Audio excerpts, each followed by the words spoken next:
छत्तीसगढ़ में पहले चरण में 20 विधानसभा सीटों पर मतदान हो चुका है। बची हुई 70 विधानसभा सीटों में 17 नवंबर को मतदान होने जा रहा है, जहां चुनाव प्रचार का शोर थम चुका है। अब प्रत्याशी घर घर जाकर अपना प्रचार करेंगे। हालांकि जिस तरह से चुनाव प्रचार का दौर चला, उसे देखकर ये जरूर कहा जा सकता है कि दोनों प्रमुख पार्टियों के नेताओं ने जनता को साधने के लिए कोई कोर कसर नहीं छोड़ी। तमाम तरह की कवायद के बाद जीत के अपने दावे हैं। हालांकि पहले चरण में हुए मतदान में बीजेपी खुद को आगे बता रही है, तो वहीं कांग्रेस नेता भी कांग्रेस के पक्ष में मतदान होने का दावा कर रहे हैं। अब तो ये स्पष्ट हो गया और दुनिया के सारे सर्वे भी बता रहे हैं कि भारतीय जनता पार्टी तेजी के साथ पूर्ण बहुमत की ओर बढ़ रही है। सीटों की संख्या के बारे में एनालिसिस तो मैं नहीं करता, मगर पूरे छत्तीसगढ़ घूमने के बाद मैं ये कह सकता हूँ, भारतीय जनता पार्टी प्रथम और द्वितीय चरण के बाद स्पष्ट बहुमत के साथ सरकार बनाने जा रही है। दूसरे चरण के 70 सीटों को साधने अंतिम दिन बीजेपी कांग्रेस के तमाम बड़े नेता जनसभा को संबोधित करते नजर आए। बीजेपी के राष्ट्रीय अध्यक्ष जेपी नड्डा के साथ ही केंद्रीय गृह मंत्री अमित शाह, केंद्रीय मंत्री अनुराग ठाकुर, असम के मुख्यमंत्री हेमंत बिस्वा शर्मा समेत तमाम बड़े नेताओं ने पार्टी के पक्ष में माहौल बनाने की कोशिश की। वहीं कांग्रेस की ओर से पूर्व राष्ट्रीय अध्यक्ष राहुल गांधी, कांग्रेस प्रदेश अध्यक्ष दीपक बैज, मुख्यमंत्री भूपेश बघेल, उप मुख्यमंत्री टीएस सिंहदेव सहित तमाम बड़े नेता जनसभा के माध्यम से जनता के बीच पहुंचे। कांग्रेस का दावा है कि इस बार भी कांग्रेस बहुमत के साथ सत्ता में वापसी कर रही है। बस्तर संभाग तो हो ही गया, राजनांदगांव लोकसभा हो गया, प्रथम चरण में हुआ। उसके बाद रायपुर संभाग, दुर्ग संभाग, बिलासपुर संभाग, सरगुजा संभाग, सभी जगह जहां मेरे बंद पड़ा, सभी जगह मैंने दौरा किया। छत्तीसगढ़ में दूसरे चरण के मतदान को लेकर करीब 36 घंटे का वक्त बचा है। ऐसे में जनता को साधने की पूरी कवायद राजनीतिक पार्टी करती नजर आई है। अब चुनाव का शोर थमने के बाद घर तक जाकर प्रत्याशी अपने पक्ष में मतदान की अपील करेंगे। भूपेश का भरोसा लिए कांग्रेस तो मोदी की गारंटी के साथ बीजेपी ने चुनावी रण में पूरी ताकत झोंक दी है। अब बस इंतजार है 17 नवंबर को, जब जनता प्रत्याशियों के भाग्य का फैसला मत पेटियों में कैद कर देगी और फिर 3 दिसंबर के नतीजे कौन सी पार्टी के दावे पर मोहर लगेगी। कैमरा पर्सन मनीष हरपाल के साथ ब्यूरो चीफ निधि प्रसाद की रिपोर्ट।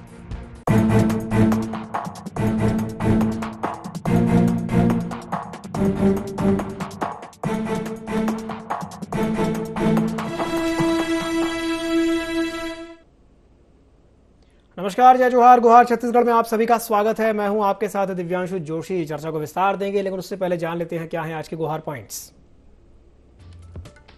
चुनाव प्रचार में किसने मारी बाजी? चुनाव में क्या चलेगा, भूपेश पर भरोसा या मोदी की गारंटी? सरकार के काम से वापसी कर पाएंगे भूपेश? मोदी की गारंटी से खत्म होगा बीजेपी का वनवास? तो छत्तीसगढ़ में दूसरे चरण के मतदान को लेकर के अब चुनावी शोर थम चुका है। दूसरे चरण को लेकर के 17 नवंबर को मतदान होगा। उससे पहले सभी राजनीतिक पार्टियों ने जनता को साधने के लिए अपनी पूरी ताकत झोंक दी है। प्रदेश के कई विधानसभा क्षेत्रों में दोनों ही राजनीतिक पार्टियों के बड़े नेता जनसभा को संबोधित करते हुए नजर आए।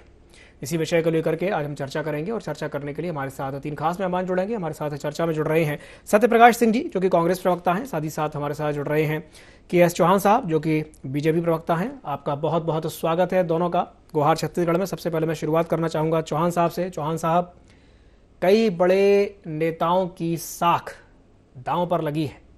कई बड़े नेता आए, माहौल बनाया, प्रत्याशियों के पक्ष में चुनाव किया, प्रचार किया, और अब जबकि चुनाव प्रचार थम गया है और डोर टू डोर कैंपेनिंग अब शुरू हो जाएगी, तो क्या कहेंगे चौहान साहब?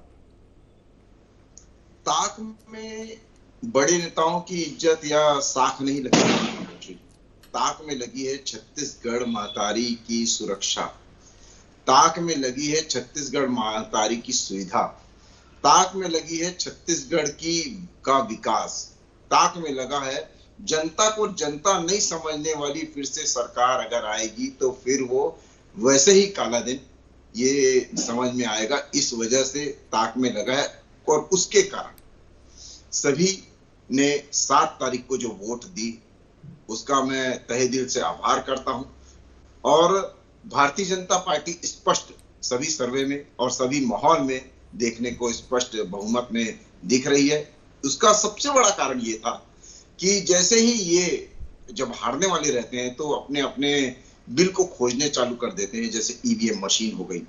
और उसी दिन मुख्यमंत्री जी ने एक ट्वीट करके बोला कि सीआरपीएफ के लोग वहां पर चुनाव में खलल डाल रहे हैं और वो चुनाव वोटिंग डालने नहीं देना चाहते हैं ग्रामीणों को। अरे ग्रामीण नक्सलवाद से नहीं डरे जनाब, तो ये सीआरपीएफ वाले से क्या बोलेंगे और सीआरपीएफ वाले क्या बोलेंगे। और वहां पर कोई ऐसी कोई रिपोर्ट भी नहीं आई और वहां पर ऐसा कुछ निर्वाचन आयोग ने कुछ ऐसी कोई रिपोर्ट भी नहीं दी है, लेकिन अपने मन मुताबिक ये सब चीजें करनी चाहती हैं। और दूसरी बात जी, सबसे अहम बात, जो 7 तारीख के बाद आपको जब पता चल गया कि आपको सुपड़ा साफ हो चुका है और आप ये चुनाव हार चुके हैं, तो उसके बाद आपने घोषणा की, काहे की घोषणा की, 15,000 हम देंगे हर महिलाओं को और हम संभाग बनाएंगे 2-2। क्यों? क्योंकि इनके टीएस सिंहदेव जी का भी मानना है, जब इनसे पूछा गया पत्रकारों से कि क्या सरगुजा संभाग में आप क्या समझते हैं कि 14 की 14 सीटें जब जैसे पिछली बार आई थी वैसे आएंगी, तो उन्होंने बोला नहीं।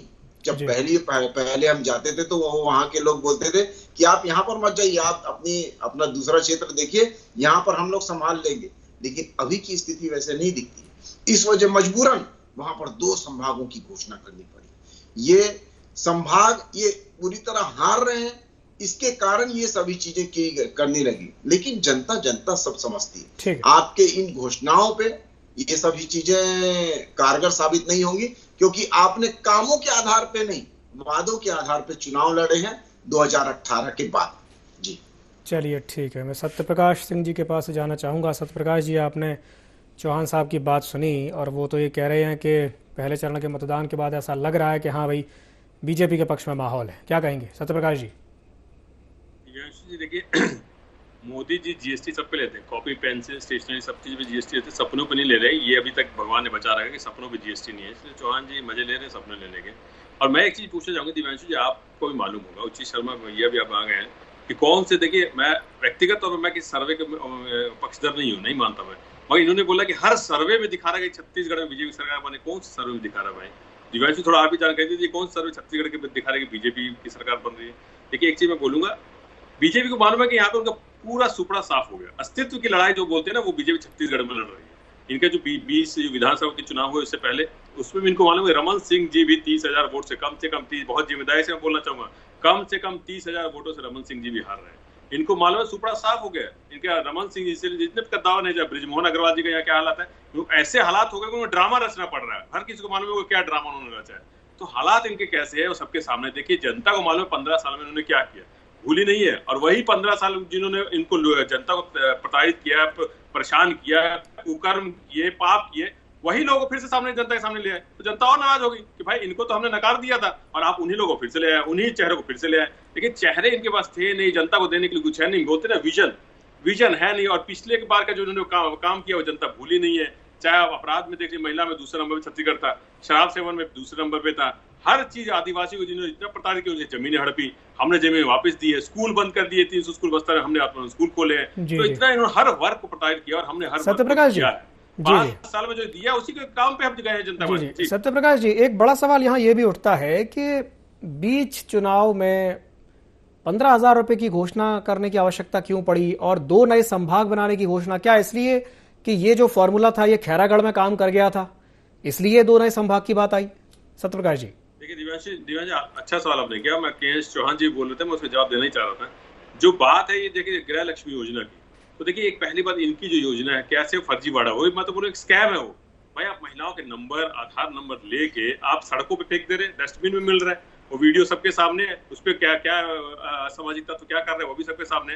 मतलब महिलाओं की प्राइवेसी को कैसे छेड़छाड़ किया है, उनका खतरा, एक मैं बोलूंगा एक स्कैम है ये, टोटल स्कैम इन्होंने किया है। भाई आप फॉर्म किसी बेस पे भरवा रहे हैं, मतलब पार्टी फॉर्म भरेगी या कोई विभाग से फॉर्म जाएगा या कोई नोडल अधिकारी फॉर्म भरवाएगा, मतलब आप एक स्कैम करने की कोशिश कर रही है। तो वो देखते हुए एक चीज। दूसरी बात देखिए, ये कोई अचानक से नहीं हुआ है, ये सब मीडिया में सबको मालूम था कि ये दिवाली के दिन घोषणा होगी, कोई अचानक से नहीं था। हमने घोषणा पत्र में नहीं डाला था क्योंकि हमको था कि दिवाली के दिन घोषणा करेंगे, क्योंकि उस दिन हर कोई चाहता है कि घर में लक्ष्मी आए और लक्ष्मी को देने के लिए गृह लक्ष्मी योजना, इसलिए हमने दिवाली के दिन के लिए रखा था। और मीडिया में सबको मालूम था कि दिवाली के दिन ये घोषणा होगी, ये कोई नई चीज नहीं थी, प्री प्लानिंग चीज। तो इसलिए मैं बोलूंगा उसकी वजह से दिवाली के दिन की। और जहां संभाग की बात, तो वहां की जनता जो मांग करेगी वो सरकार अभी हमारी है, और आने वाली विजन, जैसे मतलब हमने विजन दिया है, इनके पास ना मिशन है ना विजन है ना देने के लिए कुछ है, नीति है ना अंदर अच्छी सोच है। तो हमारे लिए विजन भी है, नीति भी है, सोच भी है, तो वो हमने दिया है कि हमने 5 साल में जो काम किया जनता ने देखा है। 40 लाख लोग ऐसी गरीबी रेखा से ऊपर नहीं आए, बस्तर में ऐसी ऑपरेशन नहीं हुआ 35 साल बाद।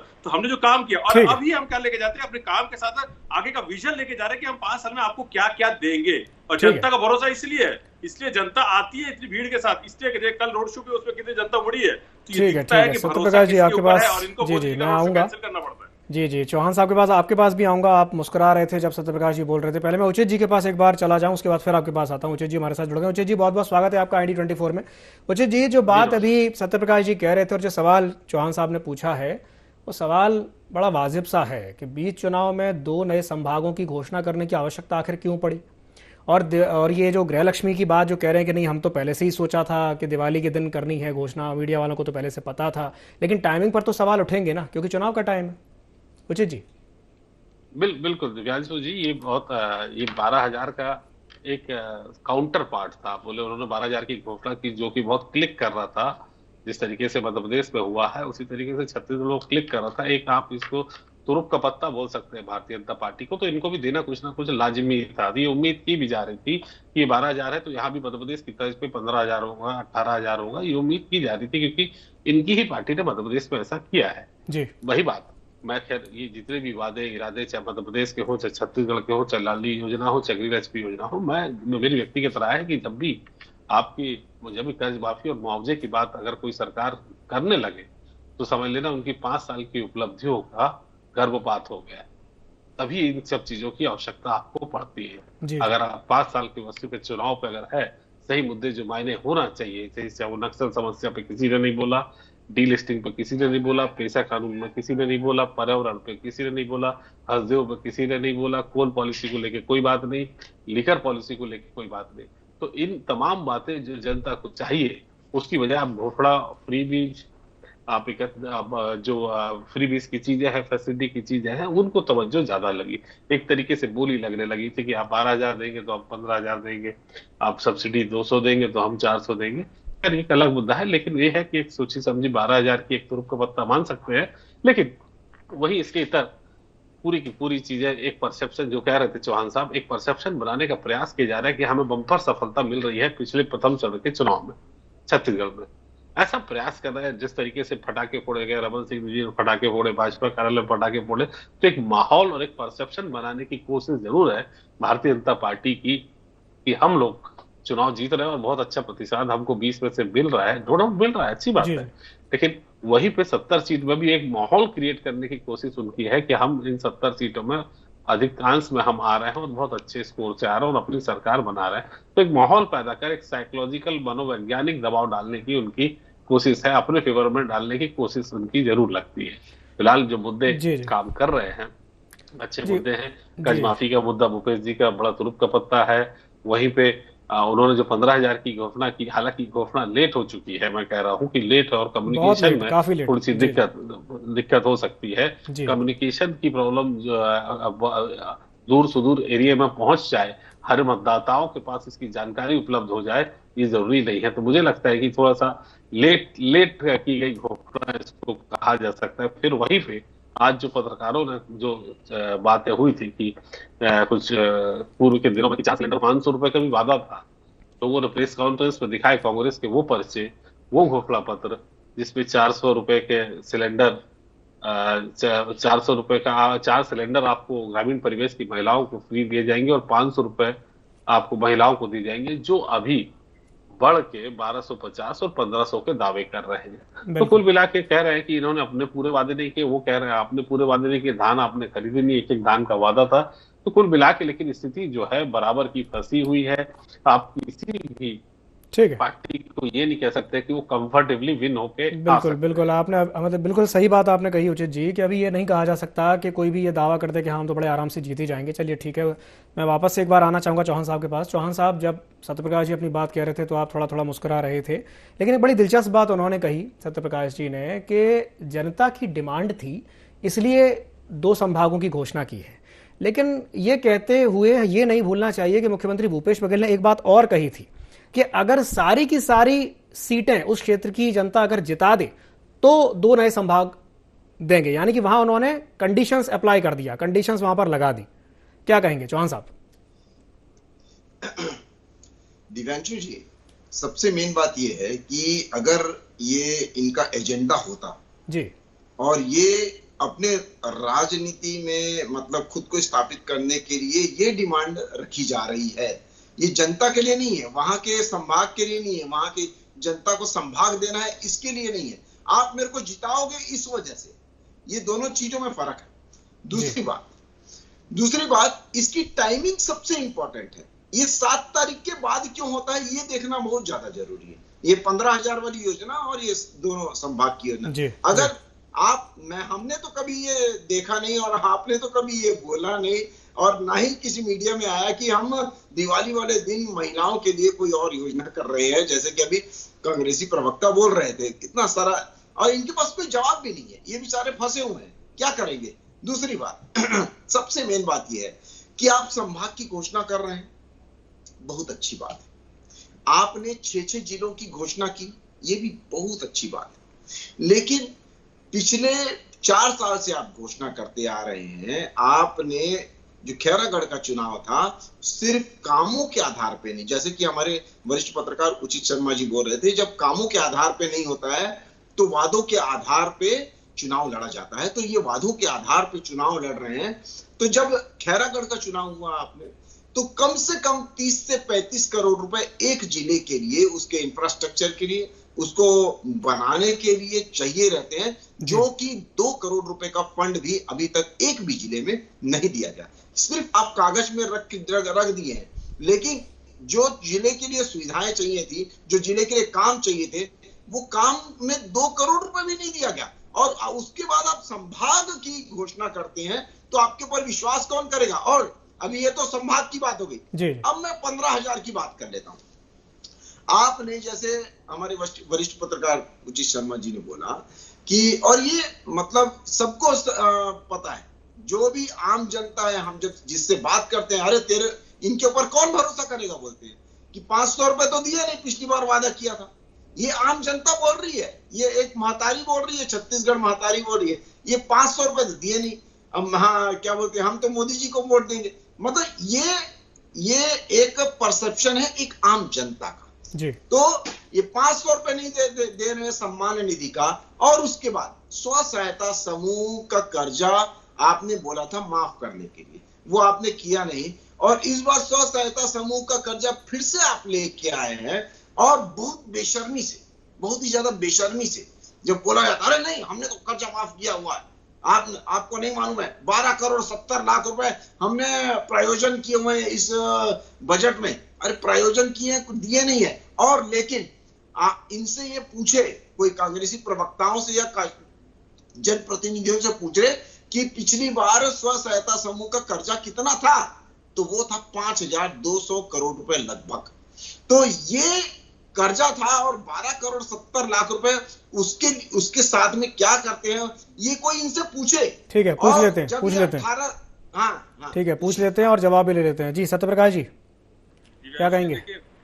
बड़े ये जो बेशर्मी से जो बात करते ना, अरे आपको चौहान जी जमीन पे उतरिए थोड़ा, सिर्फ टीवी डिबेट में रह के बातें नहीं होती, जमीन पे उतर के देखिए तो मोदी जी के बारे में लोग क्या बोल रहे हैं। आपके विजय बघेल के तो मुंह पे जो किसान ने बोला था ना कि आपने 2100 दिया नहीं, हम क्यों वोट देंगे, हम काका को वोट देंगे, ये आपने विजय बघेल के मुंह पे दिया। लेकिन मुंह बनाने से नहीं होगा चौहान जी, मुंह बनाने से नहीं होगा। तो वीडियो सबने देखा था, और रिएक्शन आपका ऐसा आएगा मालूम है, विजय बघेल को वोट देना, सच्चाई बयां कर दी। देखिए शर्म इनको तब नहीं है 3,000 स्कूल बंद किए हमने, आपका स्कूल शर्म इनको तब नहीं है। स्व सहायता समूह की बात कर रहे हैं सत्यप्रकाश जी। समूह की बात कर लेता हूँ, जी बता रहा हूँ, स्वयं सहायता समूह की बात कर रहा हूँ। जी आ रहे हैं, वो बात पे आ रहे हैं। चौहान साहब वो जवाब दे रहे हैं। इन्होंने माफ किया था। 15 साल में जब इतना कर्जा था तो माफ कर देते ना, किसने रोक रखा था? हमने कर्जा माफ किया, इन्होंने सिर्फ कर्जे दिए, उनको सिर्फ लूटने का काम किया है, तब शर्म नहीं आई? जब कर्जे पे कर्जे लाते थे, जब 2100 बोल के नहीं दिया तब शर्म नहीं आई? 300 बोनस बोल के नहीं दिया, शर्म नहीं आई? और शिक्षित बेरोजगार महिला को कम ब्याज दर पे ऋण देंगे, वो नहीं दिया तब शर्म नहीं आई? आदिवासी परिवार को गाय देंगे, नहीं दिया, वो शर्म नहीं आई? आदिवासी परिवार में नौकरी देंगे, वो शर्म नहीं आई? बेरोजगारी भत्ता 2003 में बोले थे 500 रुपए देंगे तब नहीं दिया, तब शर्म नहीं आई? तो इसलिए बेशर्मी की हद तो इन्होंने पार कर रखी है। रोजगार चलिए ठीक है, आरोप प्रत्यारोप तो अपनी जगह है। 15 लाख देंगे तब शर्म नहीं आई? ठीक है सत्यप्रकाश जी, इतनी फेरिस्त है ना कि अगर मैं गिनाने लगूं तो चौहान का मुंह फिर से बंद ठीक है, नहीं गिनाइए मत, समय इसीलिए मैं बोल रहा हूँ कि जो हमने काम किया भरोसा एक व्यक्ति पे है। अरे मोदी की गारंटी तो खुद गारंटी कौन लेगा उनकी, क्योंकि उन्होंने इतने सारे वादे करके नहीं किए, रमन सिंह ने नहीं किए, तो उनके ऊपर भरोसा कौन करेगा? सत्यप्रकाश जी एक मिनट चौहान साहब एक मिनट। सत्यप्रकाश जी एक बात का जवाब दे दीजिए, जो बात अभी उचित जी कह रहे थे कि क्या आपको अपने कामों पे भरोसा नहीं है कि बिल्कुल एंड टाइम पे आपको वादे करने पड़ रहे हैं कि हम 2 नए संभाग दे देंगे, 15,000 रुपए दे देंगे, क्योंकि वही चीज मध्य प्रदेश में हो रही है तो फिर छत्तीसगढ़ में भी उस चीज को लागू किया जा रहा है। दिव्यांशु भाई मैं बोल रहा हूँ ना, बीजेपी का दोहरा चित्र देख लिया, आपको तो एमपी का मालूम ही होगा, घोषणा पत्र के बाद उन्होंने लाडली बहना का पैसा बढ़ाया है। तो देखिए मैं एक चीज बोला, हमें काम पे तो भरोसा है। आप हमारे किसी भी भूपेश बघेल जी से प्रियंका गांधी जी राहुल किसी भी हमारे शीर्ष नेतृत्व का बात कर ली, यहाँ के नेतृत्व की बात कर लिए, विकास के अलावा उन्होंने कुछ बात नहीं की, योजनाओं के अलावा कुछ बात नहीं की। हमने क्या किया उसकी बात की है, इनके जैसे वो नहीं किया, जाति धर्म दिस दैट, ये उल्टा सीधा बयानबाजी, छोटा बड़ा ऐसा बयानबाजी नहीं। हमने विकास की बात की, योजनाओं की बात की है, और जैसे मैंने बोला आगे 5 साल में हम क्या देंगे जनता को उसकी बात की है। तो ये दिखता है कि हम अपने काम पे भरोसा है तभी हम चाहते हैं कि कांग्रेस है तो भरोसा है, इसीलिए हम बोल भी रहे हैं, इसलिए जनता बोलती है। जैसे मैंने एक छोटा सा उदाहरण दिखाया आपको कि विजय बघेल के मुंह पे उस किसान ने क्यों बोला कि हम आप पे क्यों भरोसा करें, बोल के नहीं दिया आपने और यहाँ तक एक और वीडियो में बताया, तो जो महतारी वंदन योजना की बात कर रहे, एक महिला तक का वीडियो भी आया है जो बोल रही है कि हमको ठग रहे हैं, कि ना इस पे कुछ साइन है ना कोई सील है, और ये हमारे से हमारा मोबाइल नंबर ले, आधार ले। तो जनता जानती है कि फर्जीवाड़ा कौन कर सकता है, जो मार्कशीट फर्जीवाड़े बनवा सकते हैं वो सबके सामने है, तो वो कुछ भी कर सकते हैं। जनता ठीक है। देखिए समस्या ये कि आज जनता इनसे जवाब मांगती है, तो इनको दिक्कत ये होती है, और इसलिए फिर घुमाते हैं जाति पे, धर्म पे, इधर उधर, ऊंचा नीचा बोल के। जनता इसे जवाब मांग रही है, और जनता हमको सराहती है कि एक मिनट सत्यप्रकाश जी, पहली बार 23 साल के इतिहास में ऐसे हुआ। अभी आपने कहा कि हम अपने काम को लेकर के जा रहे हैं, काम के आधार पर वोट मांग रहे हैं। उचित जी के पास जाना चाहूंगा आप ही की बात को जोड़ते हुए। उचित जी अभी आप थोड़ी देर पहले कह रहे थे कि लीकर पॉलिसी पर बात होनी चाहिए थी, कोल पॉलिसी पर बात होनी चाहिए, उस पर तो कोई बात हुई नहीं है। अब वो कह रहे हैं कि नहीं हम तो अपने काम के आधार पर जा रहे हैं। उचित जी मैं चाहूंगा कि आप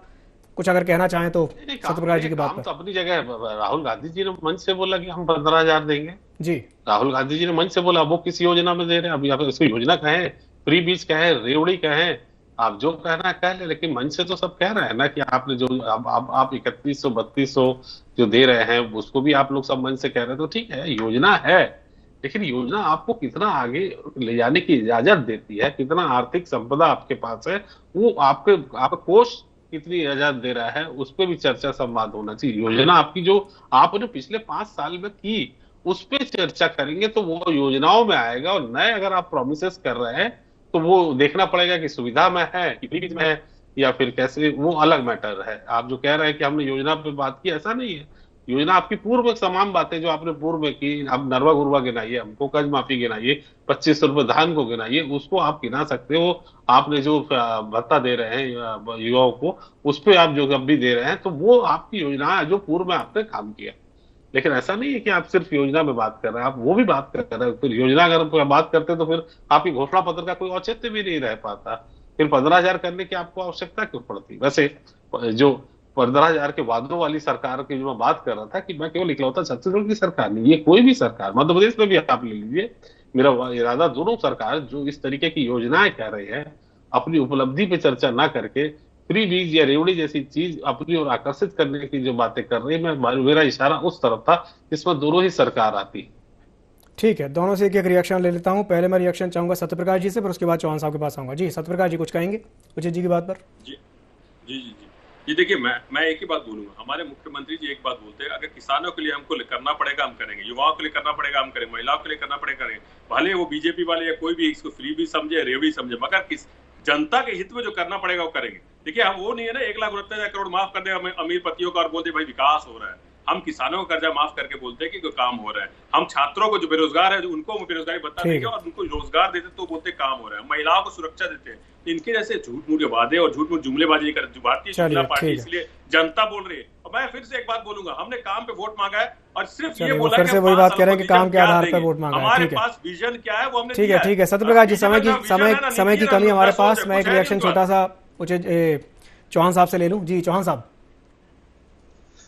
भूपेश बघेल जी वादा निभाने में कर्ण से आगे, सत्य बोलने में हरिश्चंद्र से आगे, वर्मी कंपोस्ट बनाने में केचुए से आगे हैं, कोयले में मलाई निकालने से हलवाई से आगे हैं, और उसके बाद आप यहाँ पर जो दुष्कर्म हो रहे हैं महिलाओं में उसमें आप धृतराष्ट्र से आगे हैं, और जब सिंहासन का बंटवारा होता है तो आप भरत से आगे होते हैं, तो और आर्थिक उन्नति में तो आप चाणक्य से आगे हैं। तो एक साथ इतनी सारी उपमाएं, बहुत सारी उपमाएं दे दी आपने चौहान साहब। सभी को सब चीजें पता है। और लवारी में किसके आगे, जुमलेबाजी में किसके आगे, मोदी जी, आपके अमित शाह। चलिए ठीक है, ठीक है, तड़ी पार में कौन किसके आगे। चलिए ठीक है, अगर उपमाएं देने जाएंगे तो पूरा समय बीत जाएगा, लेकिन वो खत्म नहीं होगा। चलिए ठीक है, बहुत बहुत धन्यवाद आप तीनों मेहमानों को हमारे साथ जुड़ने के लिए और चर्चा में शामिल होने के लिए। तो दोनों ही दलों ने, दोनों ही पार्टियों ने अपना पूरा जोर लगा दिया है और अब बस कुछ ही घंटे शेष बचे हैं, उसके बाद मतदान हो जाना है। 70 सीटों पर मतदान 20 सीटों पर हो चुका है, 70 सीटों पर बचा है वो हो जाएगा और 3 तारीख को नतीजे बता देंगे कि जनता किसे अपना आशीर्वाद देने वाली है। वो आज छत्तीसगढ़ में फिलहाल के लिए इतना ही। मुझे दीजिए इजाजत और आप बने रहिए ID24 के साथ। नमस्कार।